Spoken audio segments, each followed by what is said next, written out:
Olá, empreendedores, tudo bem? Nós aqui no Conexão Xingu, mais um programa, e hoje eu vou receber uma pessoa muito especial que vai falar muito sobre empreendedorismo, sobre gestão, sobre como você melhorar a sua empresa, como performar. Mas antes disso, eu quero sempre que você não esqueça, tá? De seguir nosso canal no YouTube, Conexão Xingu, clica lá no sininho, ativa para você receber a sua notificação. Lá no Instagram, Conexão Xingu, no Facebook, Conexão Xingu Altamira. E hoje, quero apresentar aqui uma amiga, uma pessoa muito especial, uma consultora empresarial. Eu a conheço há muito tempo. O nome dela hoje é Ana Zafalon. Tudo bem, Ana?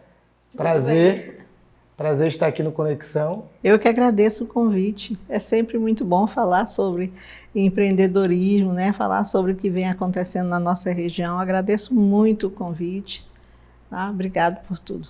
E hoje a gente está num espaço novo aqui, Ana. O que aconteceu, né? A gente teve que improvisar. Então, a gente conecta a pessoa, conecta lugares também, né? Conecta sonhos, projetos. Nosso estúdio lá está passando por uma reforma para ficar muito mais top, né? Para que a gente possa receber os nossos convidados. Mas aqui é um espaço também muito bacana, muito aconchegante. Ana, mas você é uma nordestina, né? Isso. Que veio lá do Nordeste para essa região, para Altamira. E aí hoje você trabalha com consultoria empresarial. Conte um pouco da sua história e também fala aí um pouco da sua história, não só como consultora, mas como cidadã hoje de Altamira. É verdade, eu digo sempre que eu tenho uma história de amor mal resolvida com Altamira, né? Essa é a 5ª vez que eu moro aqui, então eu tenho mais raiz em Altamira do que até com a minha terra, né? Mas sou nordestina, o sangue não nega, né? Tem aquela história. Recentemente, dessa última vez que nós voltamos, eu vim e comecei a trabalhar com um monte de coisa e de repente comecei a fazer as consultorias empresariais, né? Trabalhar com gestão, com consultoria empresarial é uma paixão, é uma cachaça, é uma cachaça, né? Então você desenvolve um trabalho junto às pequenas empresas, né? Eu hoje atualmente estou credenciada ao Sebrae há mais de 10 anos, e venho desenvolvendo um trabalho fantástico em todo o estado. Altamira em especial porque você está perto, né, das pessoas que você conhece, que você gosta, e essas orientações fazem com que você desperte nas pessoas a preocupação, né, em fazer uma boa gestão na empresa. Eu digo muito que é fácil você comprar e vender. Difícil é você gerenciar o que você está fazendo com esse capital, com esse faturamento, com essa entrada e saída. Então, administrar é um grande desafio. E é isso que eu quero fazer, eu quero continuar fazendo, ajudando as pessoas a fazer com que as suas empresas cresçam e permaneçam no mercado. E Ana, hoje você acabou de falar, né? Você é consultora do Sebrae, credenciada, né? Então você atende só Altamira ou é só na região do Xingu ou em todo o estado? Como é que é feito esse teu trabalho de consultoria empresarial? Na verdade, o consultor do Sebrae, ele é credenciado, ele pode trabalhar no Brasil inteiro, né? Só que a nossa base de atuação é o estado do Pará. Então, eu tenho um privilégio enorme de viajar esse estado todo. Eu acho que eu já conheço 90% das cidades do Pará, já trabalhei nelas, e é sempre um desafio imenso que você acaba descobrindo novas pessoas, descobrindo novos talentos, descobrindo, né, as deficiências, mas também aprendendo muito. Essa troca, né, de experiência é uma coisa fantástica que faz com que você realmente queira fazer cada vez mais. Então, no estado do Pará, a gente trabalha em todo o estado. Ah, que legal. Ana, me conta aí, você como consultora empresarial, atendendo pequenas e médias empresas, né, no estado, fala para nós assim, qual é o maior desafio que você hoje vê dentro dessas pequenas e médias empresas, que quando você chega nessa empresa você se depara ali com aquelas, ou problema de gestão, ou é funcionário, quais são os maiores gargalos na hora que você de fato está ali prestando uma consultoria para uma empresa? Verdade. Essa pandemia fez uma bagunça, né, na nossa vida, do modo geral, bagunçou o mundo inteiro. Mas, de certa forma, também serviu para mostrar muitas coisas. O pequeno empresário, ele tem uma grande deficiência, que é misturar a vida pessoal com a profissional, né? E diante da pandemia, ele percebeu que ele não vinha fazendo a lição de casa, ele não vinha fazendo suas reservas financeiras, ele não vinha tirando essa coisa e reduzindo gastos, né? Então, o maior gargalo das pequenas empresas é essa mistura da pessoa física com pessoa jurídica. A empresa é minha? É, mas o dinheiro da empresa não é. Né? Então eu tenho que ter muito cuidado com isso. Eu tenho que ter o meu salário, eu sou empregada da minha empresa. E as pessoas acham que não, acham que faturou, está no bolso. Caixa não é no bolso, né? Caixa é no caixa realmente. E aí esse é um gargalo que a gente enfrenta diariamente, né? Agora o grande gargalo vai ser retomar as vendas, retomar as negociações. Nós estamos fazendo um trabalho bem pesado, bem forte na internet, ajudando as pequenas empresas a venderem através do WhatsApp, do Facebook e do Instagram, né? São as 3 redes mais populares. E isso está sendo fantástico, porque a resistência que havia, né, de trabalhar com o digital, agora teve que cair por terra, ou caía. Ou eles mudavam de atitude e começavam a aderir à tecnologia, ou então eles iam acabar, né, se dando muito mal. Ana, aí você falou aqui, interessante, o empresário confunde o pessoal com o jurídico, né? Ou seja, com o CPF com o seu CNPJ. Exato. Mas na sua experiência de consultora de muitos anos, por que ele confunde isso? Ele inicia sendo empreendedor por oportunidade, ou foi porque ele é empreendedor de fato, ou foi deixado por herança?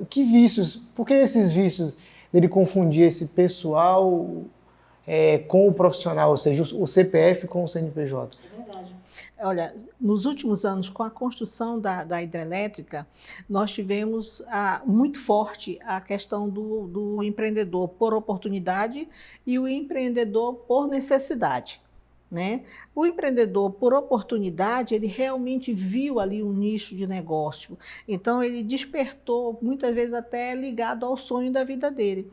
Já no caso da necessidade, é aquela coisa, como agora, muita gente pegou o dinheiro do benefício emergencial e transformou isso em negócio, né? Foi lá, comprou alguma coisa e começou a vender para poder multiplicar isso. Então, o empreendedor de necessidade, ele é muito mais imediatista, ele pensa no agora.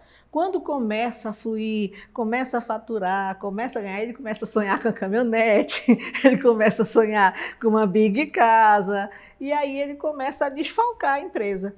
Quando eu tiro da minha empresa para investir num negócio, fazer um investimento que não tenha retorno, com certeza eu vou descapitalizar essa minha empresa. Mas é o tal do sonho, né? É aquela coisa. Eu acabo pegando esse dinheiro, vou tirar férias, é a empresa que vai bancar. Não, é importante saber que o empresário precisa estipular o seu prolabore, precisa ter salário. Ele é empregado como os outros, né, da empresa. A empresa é dele, mas a empresa tem compromissos, a empresa precisa pagar suas contas, precisa comprar, vender, repor. E aí como é que vai fazer se ela não tiver dinheiro em caixa? Eu pego o dinheiro da empresa, compro a caminhonete. A caminhonete é 100 mil reais, cento e tantos mil reais. Ou eu compro, o sonho do comerciante é construir o seu ponto próprio. Muitas vezes é muito mais negócio pagar aluguel do que engessar o dinheiro num prédio que ele não sabe nem se vai vender. Mas eu tenho um terreno lá no bairro, não sei o quê. E aí, tá, mas o teu cliente vai lá? Então, essa mistura faz com que eles acabem tirando dinheiro da empresa e não repondo. E o dinheiro da empresa não pode, capital de dinheiro da empresa não pode ser mexido.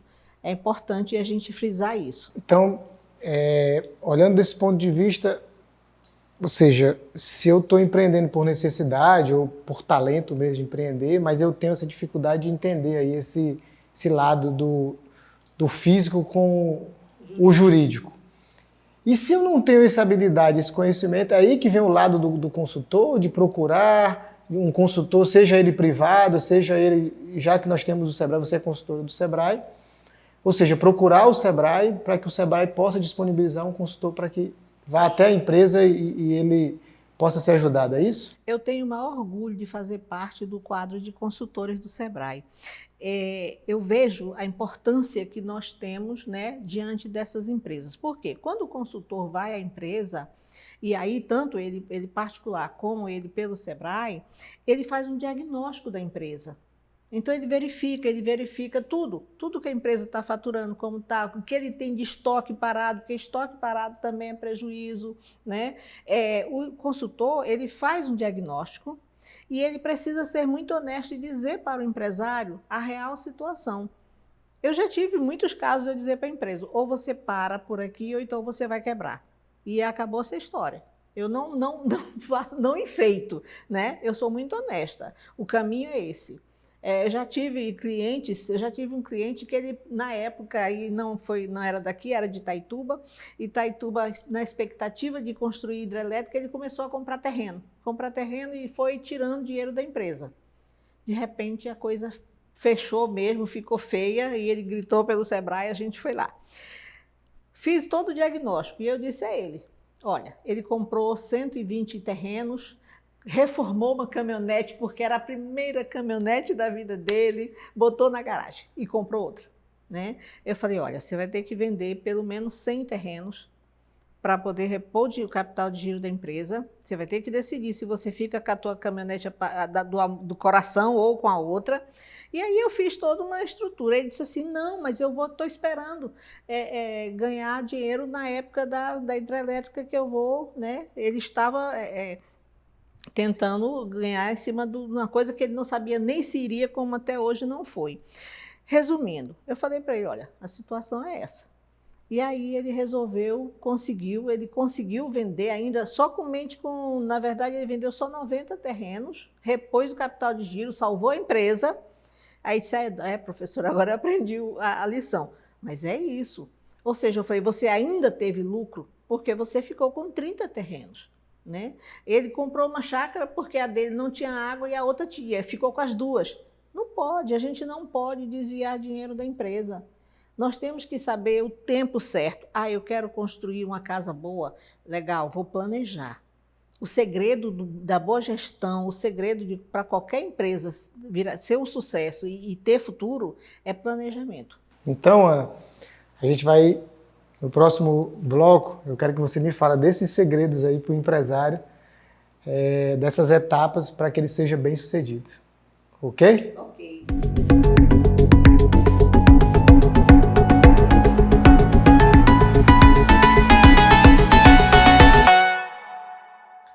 Olá, voltamos aqui para o nosso segundo bloco e como falado no anterior, agora a Ana vai falar dos segredos, Ana, os segredos para que o empresário tenha uma boa gestão, um bom sucesso no seu negócio. Conte, já que você começou lá com o planejamento, mas me diga aí quais são as etapas que o empresário, o empreendedor precisa colocar em prática para que ele de fato tenha sucesso na vida dele empresarial.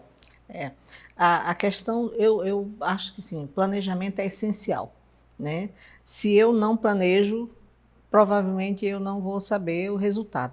As pessoas, eu ouço muito empresário dizer assim, olha, eu não gosto de planejamento. Quando eu não planejo, dá certo. Quando eu planejo, dá errado.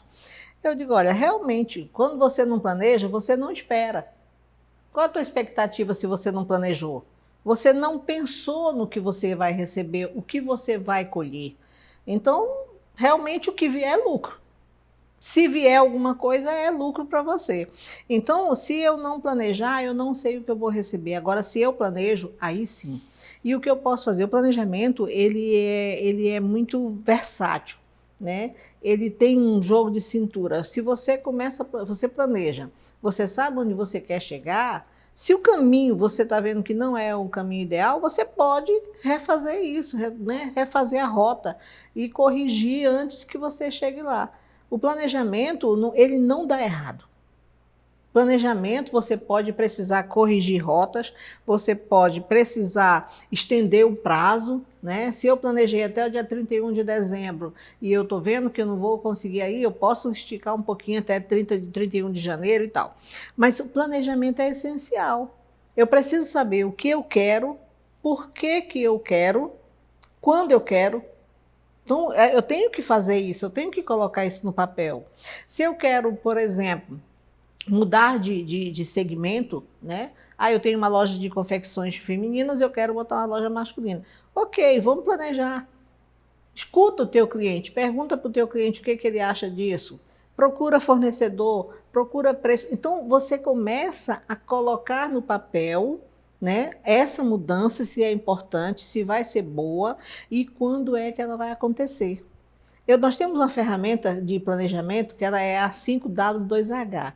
Elas são 7 perguntinhas que você responde. Então, você responder essas 7 perguntas, seu planejamento está pronto. Está pronto. Está pronto. E se eu fizer isso dentro da minha empresa, com certeza eu vou conseguir o resultado que eu espero. Eu tenho, assim, alguns mentores na minha vida, Ana, que falam que planejamento dói, né? E aí eu acredito que muitos dos empresários, como é uma questão cultural, né? Não tiram uma parcela do seu tempo, do seu negócio, para de fato fazer o que você falou agora, planejar, né? E o planejamento é bom porque ele não é estático, ele é dinâmico, né? Então, se eu planejei isso e não deu certo, eu vou lá e refaço. Eu faço, eu corrijo a rota. Mas isso precisa estar na cultura empresarial, né? Precisa. E o que a gente percebe é que a maioria do empreendedor, do empresário, de fato, não faz isso constantemente, né? E aí eu ia te perguntar e você falou justamente agora uma resposta. Além do 5W2H, tem outras ferramentas básicas, né? Acho que o Canvas também eu acho que é uma ferramenta de plano de negócio legal, né? Sim, o Canvas é fantástico também, porque é outro que você monta o teu negócio, aí você está vendo o passo a passo. E são 9 etapas ali, não é isso? Isso, 9 etapas. Olha, uma coisa que eu quero falar, não é o planejamento só para a empresa. Eu tenho o maior orgulho de dizer que na nossa roça tudo é planejado. Então, quer dizer, é a minha vida pessoal, é a minha vida de produtora rural, é a vida da empresa. Eu preciso planejar, eu preciso colocar isso no papel. Eu não posso também deixar, não se planeja na cabeça. Sim. Todo planejamento precisa ser escrito, precisa estar no papel. Por quê? Eu não sei, ninguém lembra nem o que você almoçou ontem, né? Imagina o que você planejou para daqui a um ano. Então, o planejamento precisa ser colocado no papel, precisa ser revisto, precisa ser compartilhado. Eu preciso chamar ou a minha família ou a minha equipe para compartilhar aquilo ali, buscar sugestões, buscar ideias, fazer um estudo de mercado dentro do meu planejamento. Então, o planejamento, ele é essencial para a sobrevivência de qualquer tipo de negócio e também para a nossa vida, para o dia a dia. Conte aí, então o segundo passo aí, o segundo passo do sucesso. Planejamento primeiro, segundo na sua avaliação qual é? Planejamento. Planejamento E terceiro passo é planejamento. Tá? Aí você começa a explanar, né? Outro problema grave que as pequenas empresas têm é não fazer controle, né, de caixa.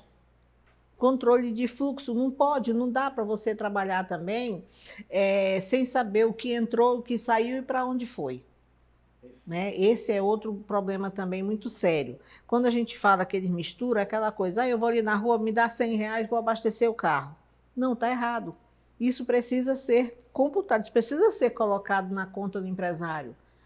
Eu tive um empresário também, que eu fiz uma consultoria para ele há algum tempo, e eles estavam numa crise muito séria dentro da empresa, né? E eu fiz todo o diagnóstico, fiquei uma semana e, né, na época eu falei para eles, no dia que eu fui falar para eles do relatório, estava o casal na minha frente, eu e o casal no escritório.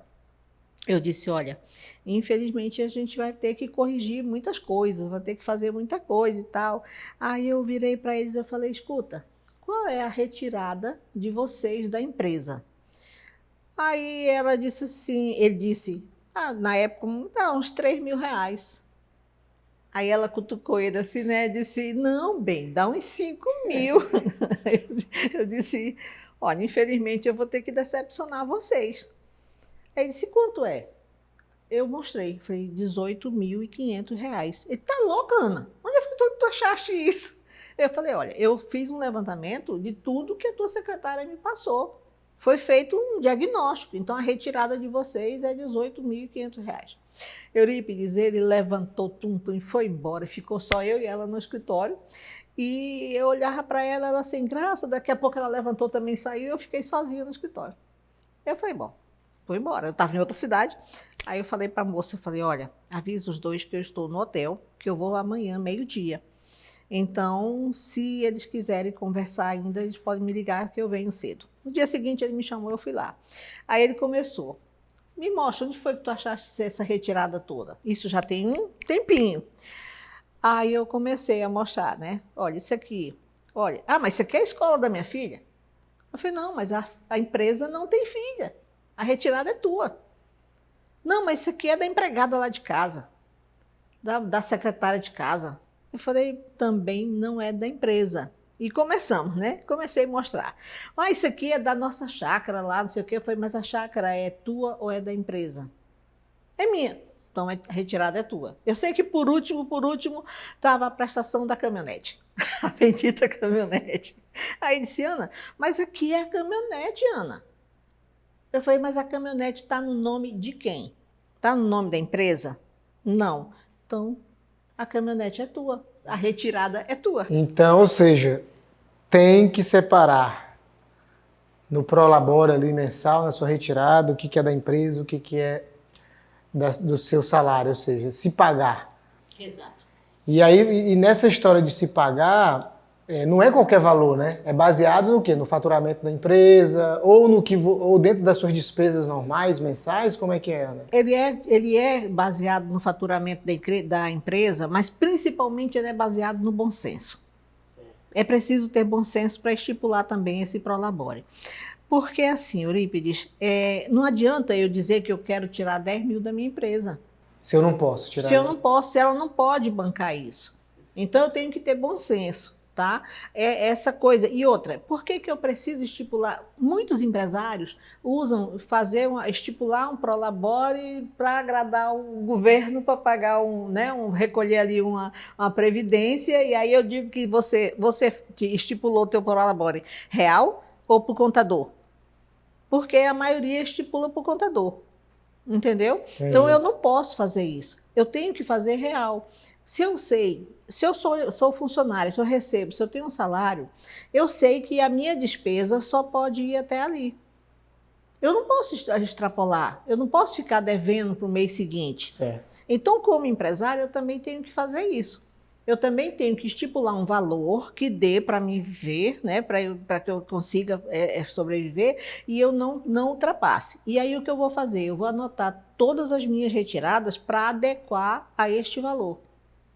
Se eu tenho uma retirada de R$5.000 e eu gastei 6, eu estou devendo 1.000 para o próximo mês. Então, esse é um dos controles também básicos. A gente não pode extrapolar, não pode fazer com que a nossa empresa... Porque se eu começo uma empresa com 10 mil, aí eu tiro 5 mil por mês... Não tem como, vai falir. Vai falir. Então, Ana, uma última perguntinha desse bloco. Imagina, consultora que atendia olho no olho, né?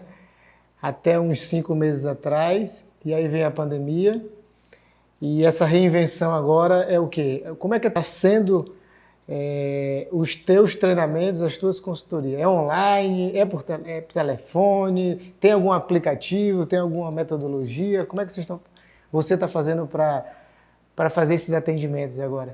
Olha só, quando eu te falo que eu tenho muito orgulho de pertencer, né, ao quadro de consultores do Sebrae, realmente é incrível. Por quê? Porque o Sebrae se reinventou nesse momento, né? Então, nós estamos oferecendo cursos online, né, através do WhatsApp, que é uma ferramenta que todo mundo tem.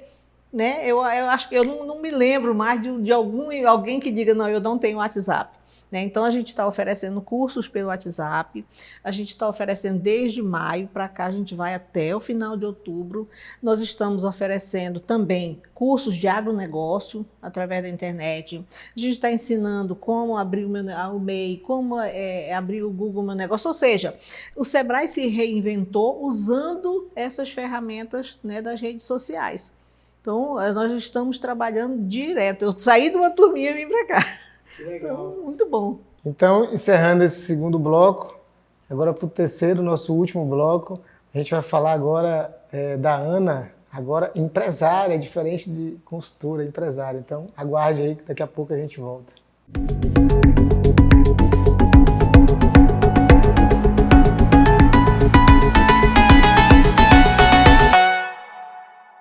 Olá, voltamos agora ao nosso último bloco. E como eu falei no bloco anterior, falamos um pouco da história da Ana, falamos da consultora empresarial e agora eu vou falar da empresária Ana.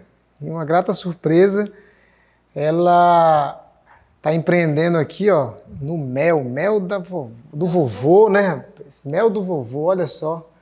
Uma coisa que eu sou apaixonada por mel, na minha casa a gente deixou de usar açúcar, tá? Há muito tempo, eu, minha esposa e meu filho, então é uma coisa que eu de fato adoro, aqui o mel. E aí eu descobri que não é só mel, né, Ana? É mel e frutas. Mel e frutas. Então conte aí para nós, assim, saindo agora do mundo da consultora, agora você vai falar do mundo da empresária, né? Verdade. O que fez você empreender por esse ramo aqui das coisas naturais? Eu nasci na roça, né? Meu pai tinha fazenda e aí eu fui crescendo com essa paixão, né? A agricultura familiar, isso é uma coisa que me encanta muito.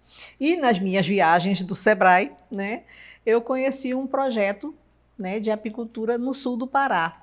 E foi assim, paixão à primeira vista. Eu me apaixonei, cheguei em casa e comecei a convencer a família toda, todo mundo com receio por causa das ferradas, né? As pessoas só querem o mel, né? As ferradas não. E aí eu fui conseguir, né? E acabei fazendo com que a família toda se apaixonasse. Essa coisa de você trabalhar com empreendedor, de certa forma, você acaba se contaminando, né? Você acaba... Muito. Né? É uma paixão. Uma paixão, né? E como a minha paixão vem da zona rural, eu acabei juntando uma coisa com a outra. E a gente adquiriu uma terra aqui no Senec, no Travessão do Senec, e começamos a investir. Frutas, né? A gente tem 45 espécies de frutas lá, e depois veio as abelhas, que veio um complemento, né? Porque as abelhas acabam polinizando, ajudando a produção, né? Aumenta tudo isso. E aí a gente começou a produzir mel, vai fazer o quê? Então vamos comercializar. E aí a gente criou o mel do vovô, meus netos começaram, eu vou tomar o mel do vovô, vou tomar o mel do vovô, e ficou, né? O mel do vovô. Então essa coisa de você empreender é contaminante, né? Ela contagia, ela te envolve muito profundamente. E quando você vê a aceitação do teu produto no mercado, aí é que você realmente, né, acaba mergulhando nisso. O ano passado, nós conseguimos realizar aqui um seminário, né? Aí nós abordamos os dois lados, né? As abelhas sem ferrão e a abelha com ferrão, né? Fizemos um seminário, fizemos uma coisa muito bacana, tivemos aula prática, tivemos aula teórica, conseguimos montar um grupo, né, de criadores também aqui. E hoje eu feliz da vida porque na minha casa da cidade está cheio de abelhas sem ferrão. Né? Eu estou um monte de caixinha lá e na roça as abelhas com ferrão. Então o mel do vovô, ele é um mel da região, um mel daqui da nossa região, essa produção. É um mel silvestre, né? É um mel que a gente não chama orgânico, né? A gente chama silvestre porque a florada dele é mista, né? E a gente está batalhando, eu digo que é a minha aposentadoria. E aí, Ana, assim, eu vejo que eu pesquisando um pouco sobre mel no Brasil, né, no Pará, Rio Grande do Sul acho que é um dos maiores produtores, né? Tem mais de 37 mil, acho que produtores, né? E eu vejo que Canaã também, aqui no Pará, é um dos municípios que estão aí despontando como querendo ser um dos grandes produtores de mel. O Nordeste, mas aí veio a questão da seca, né? Acaba prejudicando E aí, assim, qual a diferença, assim? Porque eu vejo mel de tudo quanto é espécie, né? Sabores diferentes e tal. E qual é a diferença desse mel do vovô aqui para outros mel? Porque eu vejo que tem vários colegas, como você disse, de grupos aqui em Altamira, na região, né? Eu conheço o André, conheço lá da Casa Familiar Rural, que eu tomo de lá também. Já do André também já experimentei, o seu também, da minha família. E qual é a diferença? Na verdade, o mel, a diferença dele é a florada, né? Nós temos aqui na Amazônia, a gente tem uma riqueza, né, muito grande de tipos de flores. Né? No nosso caso, por exemplo, na nossa roça, nós estamos plantando pasto apícola. Então, nós temos muitas espécies voltadas para a criação da abelha. E outras pessoas que acabam também criando com a florada nativa. O sabor do mel depende muito disso. Né? Aqui no Pará nós temos várias regiões criando, a gente tem Canaã, eu estive com os produtores de Canaã, fui fazer um trabalho lá e fui lá, estive em Santana do Araguaia, aí lá eu já fui com o pessoal da abelha sem ferrão, lá a maior parte é essa. Então no Brasil o maior produtor hoje já não é nem o Rio Grande do Sul, ele é um grande produtor, mas devido à questão do agrotóxico com a soja, com os grãos, isso deu um prejuízo muito grande para os criadores. Então, hoje, o maior produtor do Brasil é o Piauí, que deu a volta por cima, né, combateu o Piauí e o Maranhão, estão combatendo a pobreza com a apicultura. É uma coisa fantástica. Você começa a conhecer isso, aí que você se apaixona mais ainda. E o mel tem tudo a ver com o empreendedorismo, né? Tem. A abelha, né? Trabalho em equipe, planejamento. Tudo. O líder, que é a líder, né? A líder, o resultado. Né? E é uma coisa sagrada, né? É uma coisa sagrada. Eu estive visitando o espaço lá do Dr. Antônio, assim, lá tem uma poesia linda sobre a abelha que eu fiquei encantado. E aí, outra pergunta do mel, né? Que eu sou um pouco curioso por isso aqui. Qual é a diferença desses mel aí que tu falaste agora? Abelha sem ferrão, com ferrão, né? A diferença do mel nativo lá, tirado lá do que a gente encontra na mata, para esse que é ou seja, que é um trabalho já de negócio, né? As caixinhas. Me conta aí, qual é a diferença? Abelha sem ferrão, na verdade, elas são nativas, né? No Brasil, elas são nativas. Então, as nossas abelhas originárias, legítimas, são as abelhas sem ferrão, né? E as abelhas com ferrão, as apis, elas vieram de fora, né? E aí aqui deu-se cruzamento, vieram as italianas, né? Que as pessoas chamam a Europa, né? E aí trouxeram as africanas e aí criou-se a espécie africanizada. Então o mel da abelha, ela produz no mato, ela produz fora da sua casa, fora do seu apiário. Abelhas, tanto sem ferrão como com ferrão, elas produzem lá. A diferença é que a abelha sem ferrão, ela produz bem pouco. A abelha sem ferrão, ela produz aí tipo 300 ml, meio litro no ano.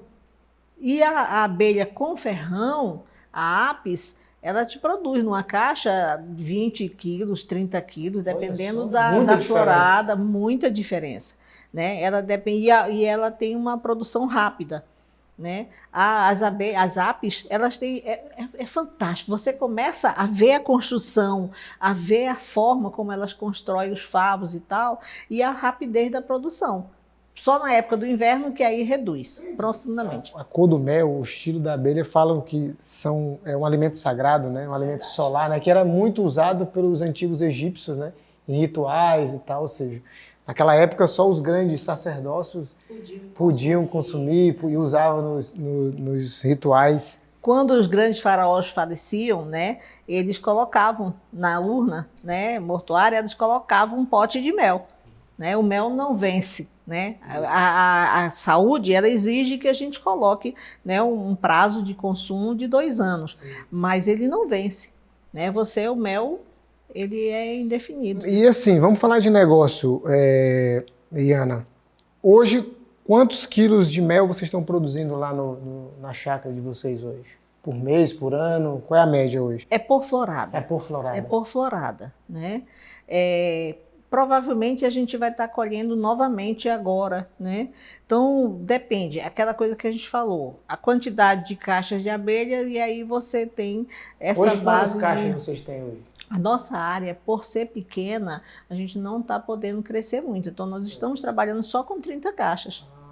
Né? Essas 30 caixas, nós tiramos na última colheita, tiramos acho que 500 quilos, né? Foi mais ou menos isso.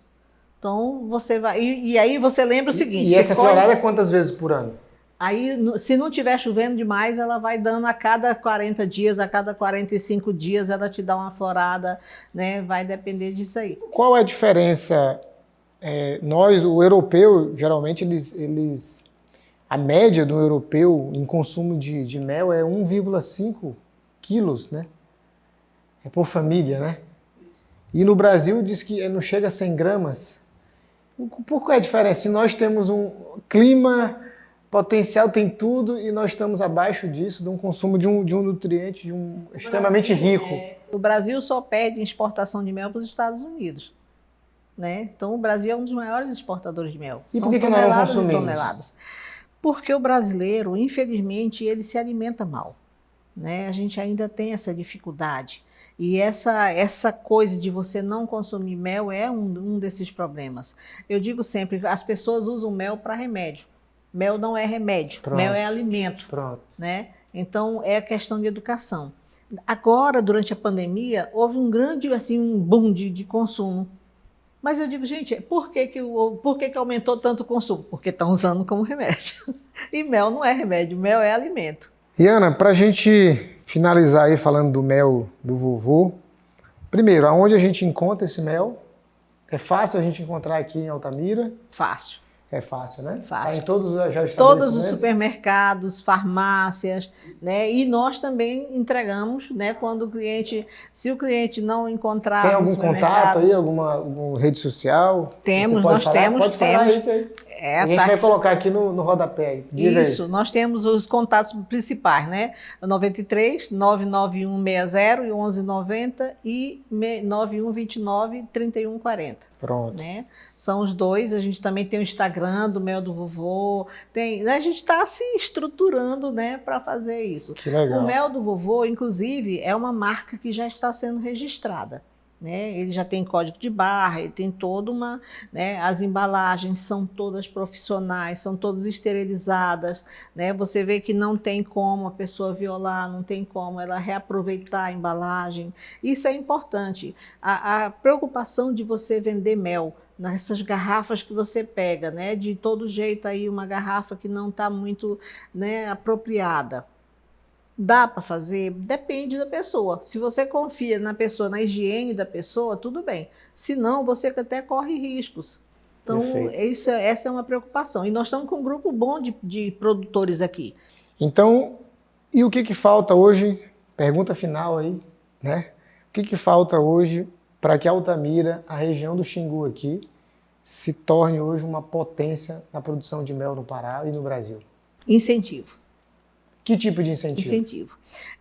Por exemplo, Canaã, né, ela já está mandando mel para todo lugar. Canaã, a região de Capitão Poço, a região de Dom Eliseu, né, ou seja, nós temos vários locais no estado que já estão mandando para fora. Nós temos Santa Maria das Barreiras, que está vendendo mel direto, que foi onde eu conheci o projeto.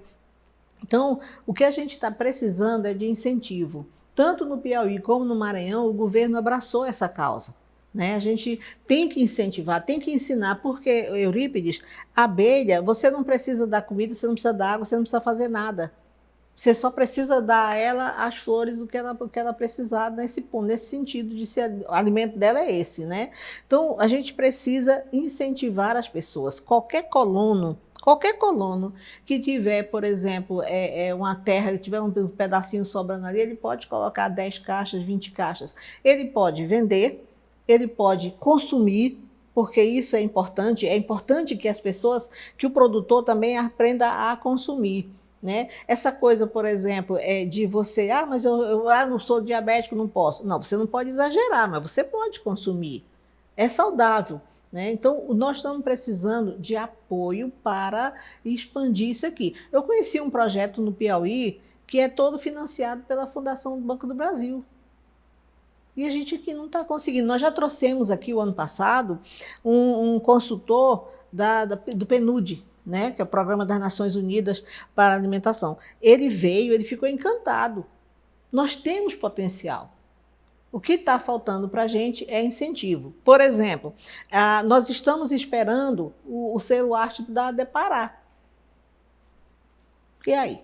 Eu estou esperando a visita da Depará lá na roça, né? Já tem o tempo, a gente pediu, solicitou e até agora não foi. Eu não estou nem dizendo que é culpa dele, mas nós, como empreendedores, seremos persistentes e iremos conseguir. E aí, Ana, agora como mensagem final, olha para aquela câmera ali ou para aquela, enfim, deixa uma mensagem final, aquela mensagem sua de impacto para o empreendedor, do qual você tanto bate a porta, né? Do empresário, qual é aquela mensagem final que você deixa para ele? Verdade. Olha só, é importante a gente aprender todo dia, né? É importante a gente aprender todos os dias. De tudo que eu disse aqui, se vocês aproveitarem 2 ou 3 ideias, sugestões para vocês começarem a melhorar o negócio de vocês, eu já me dou por satisfeita, porque eu sei que é um começo de mudança, né? Mas principalmente, não tenham medo de mudar. A gente não pode ter medo de mudar, a gente não pode deixar de aprender. Todo dia a gente tem que aprender alguma coisa, tá? Então eu dou exemplo que eu aprendo muito, muito com as abelhas todos os dias. As abelhas, elas constroem favos dia a dia, pedacinho por pedacinho, e a gente vai lá e destrói, ela volta e faz de novo. Então esse é o caminho. Vamos fazer, refazer, mas vamos aprender essa lição para que a gente consiga crescer as nossas empresas, crescer a nossa região, né, gerar emprego, gerar renda, né, e principalmente que a gente consiga construir o sonho da nossa vida, que é o nosso negócio. Uau. Obrigado, Ana. Hoje foi lindo. Falar de consultoria, falar de abelhas, falar de mel, enfim. E aqui eu quero agradecer por esse espaço, por você ter vindo. Foi muito, muito legal. A gente enriquece aprendendo com os nossos convidados. E amigos, e aí fica o nosso recado, ó, lembre, como ela disse, aprenda com as abelhas. E aí não esqueça lá, ó, nosso Instagram, Conexão Xingu, Facebook, Conexão Xingu Altamira, e no YouTube, Conexão Xingu, ative o sininho lá, porque você vai receber a notificação. Muito obrigado por esse espaço, por mais um programa. E não esqueça lá, ó, #Cidade Empreendedora. Abraço e até a próxima. Um abraço.